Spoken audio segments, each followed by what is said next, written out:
The reason we haven't seen it laid out for the American people to see is that very heavy hitters of both major political parties are involved.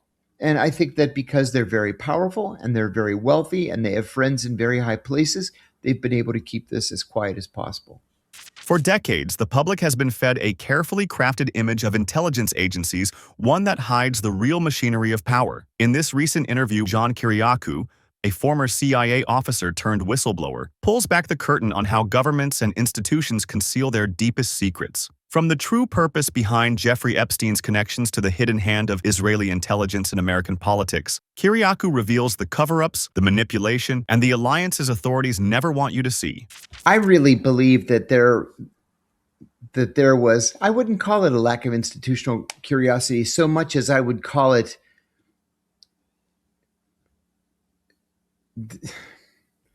the deep state's efforts to squelch it. I've long believed that Epstein was what's called an access agent of the Israeli Mossad. People point, it makes zero sense that he would have anything to do with the CIA. The CIA is not interested in this kind of thing. He has no access to foreign classified information. There's no way. There hasn't even been any credible accusations that he was involved with the CIA. The FBI, however, is different. But even that makes far less sense than the Israelis. Honestly, I think the FBI is being protected because the FBI has an enormous division called the Counterintelligence Division. The job of every single person in the Counterintelligence Division is to find spies on American soil and to root out moles that may have been placed inside the American government. But we've always had this hands-off attitude toward the Israelis. We all know the Israelis are spying on us. They have hundreds of spies arrayed across America, mostly stealing defense secrets. So why hasn't the FBI gone after them? And assuming that Epstein was an Israeli operation, that would account for the fact that they've tried to keep this quiet, because they would have to protect the FBI from people like you or me accusing the FBI of being asleep at the switch. I think that's what it is. Beneath the headlines, a different story unfolds, one where powerful figures use their influence to bury the truth. John Kiriakou details how Epstein operated as an access agent for Mossad, gathering secrets from the world's elite while U.S. agencies looked the other way. He exposes how both major political parties work to keep the full story from the public, and how Israeli intelligence has shaped American media narratives, even suppressing evidence of their own operatives' activities during 9/11. These aren't just isolated incidents, they're part of a pattern where institutional interests override justice, and the real facts are hidden from view. I've been speaking out over the last 6 to 12 months, I guess, about the fact that the Israelis spy on the United States. And I've been speaking out in favor of Palestinian human rights. There's a terrorist attack against you. Okay, people don't want to see terrorist attacks against anybody. But you can't have as your policy to go in and kill everybody or to push out everybody and kill women and children and elderly and sick people and blow up hospitals and ignore human rights and murder UN workers and murder journalists. That can't be the policy. So I've been accused of being a noted anti-Semite. I saw that 2 weeks ago. I actually laughed out loud when I saw it. I'm a noted anti-Semite. And then in a comment, actually it was on that viral clip that you're talking about, somebody called me very simply, flat out, a Jew hater. Well, no, number one. Number two, I'm going to work against anybody who is spying on my country. Anybody. Now, there was a case in the 1980s where a Greek American by the name of Stephen Lallas was spying for the Greek government. Stephen Lallas deserved to die in prison.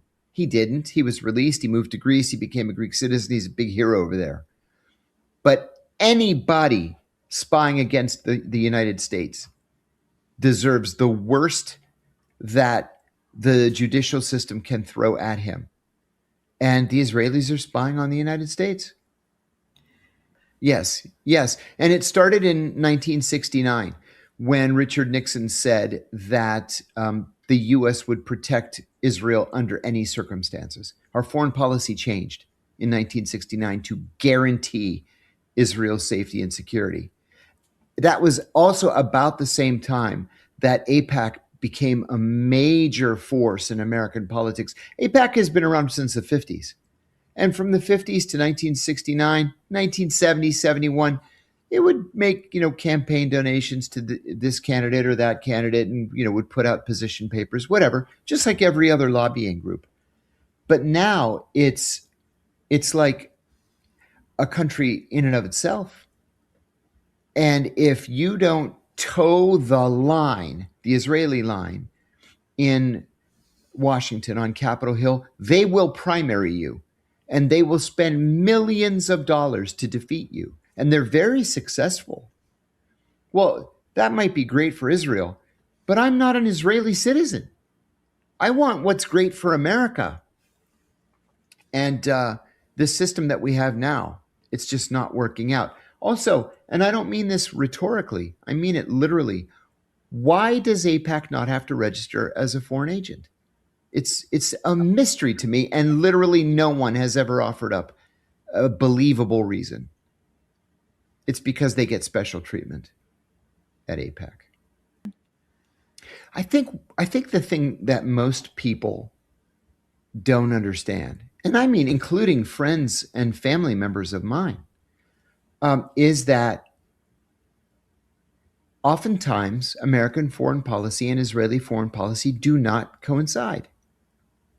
And there's kind of a famous saying in diplomacy. It's there's no such thing as permanent friends, only permanent interests, right? And if we have national interests that coincide with the Israelis, God bless. But if we have interests that diverge from the Israelis, we need to do what is best for the United States and let the Israelis do what's best for Israel. Now, like I say, oftentimes that means we cooperate with the Israelis. Good. But much of the time, we shouldn't be cooperating with the Israelis because we don't have the same national interests. The stories you've just heard aren't conspiracy theories. They're the realities that shape our world, kept out of sight by those with the most to lose. John Kiriakou's testimony challenges us to question the official story, to look past the distractions, and to demand accountability from the institutions that claim to protect us. The truth is rarely convenient, but it's always worth uncovering, especially when those in power work so hard to keep it buried.